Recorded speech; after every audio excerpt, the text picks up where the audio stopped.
మొన్నటి వీడియోలో ఊరు ఎందుకు వెళ్తున్నానని చెప్తాను అన్నాను కదండి. ఊరు వెళ్ళి వచ్చాక అస్సలు బాగాలేదు, ఫుల్గా ఫీవర్ అండ్ జలుబు. ఇప్పటికే కష్టంగా మాట్లాడుతున్నాను, బాగా లేట్ అయిపోయిందని చెప్పి వీడియోకి అయితే వాసిస్తున్నాను.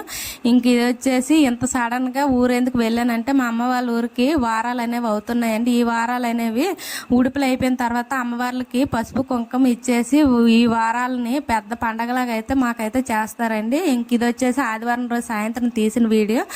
ముందుగా ఈ అమ్మవారికి పసుపు కుంకుమ ఇచ్చేసి పూజ చేయడాన్ని చాలా చేయడం అంటారండి. అక్కడ పూజ చేసుకుని ఇంటికి వచ్చాక నేను మా అమ్మ చిన్న వీడియో క్లిప్ అయితే తీసుకున్నాం. ఇంకా మేము మా ఇంటి దగ్గర ఉండగానే ఊరు జనాలు అందరూ కలిసి మేళతాళాలతో అమ్మవారి పట్టినోళ్ళు తీసుకొని దేశం తల్లి గుడి దగ్గరికి అయితే వెళ్తున్నారు. మా అమ్మ అయితే ప్రతి సంవత్సరం నేనే వెళ్తాను, ఈసారి నువ్వు వెళ్ళు అని అంటే వాళ్ళతో కలిసి అయితే నేను వెళ్ళాను. ఈ గుడి వచ్చేసి పొలాల మధ్యలో ఉందండి. ఇంకైతే చెరువు గట్టుపై నుంచి నడుచుకొని వెళ్ళాలి, దారి చిన్నగా ఉందని ఒకళ్ళ తర్వాత ఒకళ్ళు నడిచి అయితే వెళ్తున్నారు. ఇంకా గుడి దగ్గరకు వచ్చేసి గుడి లోపలికి వెళ్ళి గుడి చుట్టూ 3 ప్రదక్షిణలు అయితే చేసాము. ఇంకా అమ్మవారిని పట్టిన వాళ్ళని మేళతాళాలతో ఆహ్వానించి రమ్మని అయితే పిలుస్తున్నారండి. వీళ్ళైతే పూజ చేసుకున్నాక మేము పూజ చేసేసి మా పిన్నితో కలిసి ఇంటికైతే వచ్చేసానండి. వీడియో నచ్చితే like and subscribe. Bye bye.